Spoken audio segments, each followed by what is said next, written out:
Jung believed that Jung was a student of Nietzsche. It's something that isn't well known about Jung because most of the history of psychoanalytic thought was written by the Freudians, and they think of Jung as a student of Freud, and of course that's true. Jung was really introduced to the idea, a profound idea of the unconscious through Freud, and also, at least in part, to the idea that there was an interior world of symbols.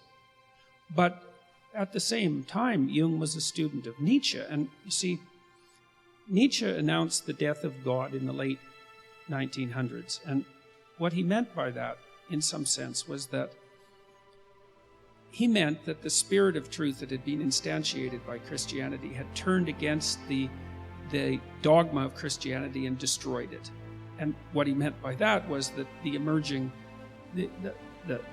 emergence of science in the context of Western culture and the elaborate description of physical reality that was developed as a consequence ended up in apparent contradiction with the truths of our religious tradition, and we picked the most developed truth and let the other one go. And Nietzsche was not celebrating that, contrary to what most people think. I mean, when he spoke of the death of God, he said that it was an absolute catastrophe and that we would pay for it with millions of lives. And that was his prognostication for the 20th century, which happened to come true in precisely the manner he indicated for exactly the reasons. Nietzsche believed that we would have to invent our own values because the old values that we had lived by had bled themselves out and died. But the problem with that, and this is something Jung picked up on, the problem with that is that you can't invent your own values. And you know that because all of you have tried on New Year's Day to decide that you're going to eat less and go to the gym. And you'd think if you could create your own values, being this sort of demigod, that as soon as you told yourself that you would eat properly and go to the gym, you'd be up at 6 a.m, eating carrots and rutabagas and then going off to lift heavy weights. And of course you're not. You're sitting in your chair at night eating Cheetos and watching pornography, So how in the world is something like that supposed to create its own values? You're not in control of yourself to that degree. And so Jung's answer to that problem was essentially to look partly within and partly to look in the symbolic domain. And what he realized as a consequence of doing that was that there was a profound answer to the question of the resurrection of value. And for him, that was really the embodiment of the pattern of Christ. That was the self as far as Jung was concerned. There's no difference between the archetypal self and the symbolic Christ. They were the same thing as far as Jung was concerned, insofar as Christ is the vision of the perfect man, right? Which is a symbolic vision. So you could say, well, what is Christ? And the answer to that is, well, Christ is whatever you think of as the perfect man. Now, you're going to have diverse representations of that, so you could think about it, Christ as the totality of the visions of the perfect man. It's something like that. And then that the goal of life was to embody that as deeply as possible. And Jung also believed that the world would transform itself around you to the degree that you did that, to an unspecifiable degree. And that's where the symbolic reality and the historical reality unite. And we know it's true. We also know this is true. If you look at people like Gandhi, or you look at people like Solzhenitsyn, for example, these are great people who stood up as moral icons, let's say, in the midst of absolute chaos, and they transformed entire civilizations by doing that, by standing up for what they believed to be true. They transformed the entire world around them. And of course, they're only partially perfect, someone like Solzhenitsyn or someone like Gandhi, or perhaps someone like Nelson Mandela. They're only partial incarnations of perfection, but even to the degree that they were flawed, they were perfect enough so that despite their remnant flaws, they were able to reorganize being itself around them. And we don't know what the ultimate limit of that is. We really don't.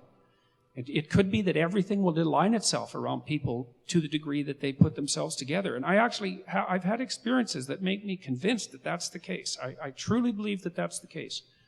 So And that's also what gives me some belief in these strange Christian ideas about the harrowing of hell and the overcoming of death. It's like we have no idea what we could do as individual embodiments of the Logos, which is clearly what we are because we're all conscious. We have no idea what obstacles we could overcome and what massive transformations we could undertake if we actually lived our lives properly. God only knows what we could get rid of.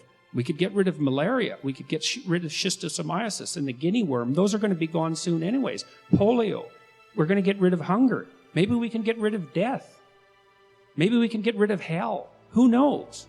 And I know I'm certainly someone who believes that hell is real because I've read enough of the accounts of what happened in the 20th century to know precisely that it's as real as the most warped imagination can possibly make it. And that's plenty real enough for me. So I would say Jung's vision is very much in keeping, as far as I can understand, with the central traditions of the Orthodox Church, because he believed that it was the highest moral duty of the awake soul to participate in manifestation of the self. That's this union of things that Jonathan talked about, that's beyond duality. It's to bring everything in you together into this kind of harmony that then extends beyond you into your family and past that. It's musical. That's what music represents. That's why we find it so intensely meaningful. That's what music tells us. It's an artwork based upon the meaning of pattern, and it infuses everyone. You know what it's like to listen to music. So one of the things that really affected Jung, who by the way worked for the American government and the CIA during World War II, sending them psychological reports on Hitler, Jung meditated for a very long period of time on what happened in Nazi Germany. And the dictum that he derived from his alchemical studies was inster qualinus invenatur, which I'm probably saying wrong, but it means the thing you want most will be found the place you least want to look. And so for Jung, because one of the questions you might ask yourself is that if enlightenment is possible, let's say, if union with the self is possible, or some sort of mystical transcendence, why in the world aren't we just all that way? What's the barrier? It's like, well, we could be way better. Well, why not just do it then? If it's just right there ahead of us. But the answer to that is something like, you cannot conceive of how good a human being might be until you can conceive of how evil a human being can and will be. And that means to encounter in yourself the Nazi, that the prison guard, the Auschwitz guard, to understand fully that there is no difference between you and the people who were killing children in the Nazi death camps. That's you. And that's that encounter with hell. That's literally that encounter with hell. You're a denizen of hell insofar as you're capable of that, and you are capable of that. And there isn't anything, I think, that can scare you straight except that knowledge. You can be and are a vessel that can be used for absolute evil, and you would participate in it. You would participate in it. And so for Jung, the pathway to, it's like Dante. You don't get to paradise before you go to the lowest levels of hell, right at the bottom where betrayal lurks. For Dante, that was the worst of all sins. And so it's a terrifying process. I try to teach my students in my Maps of Meaning class, which is the opposite of a safe space as far as I'm concerned.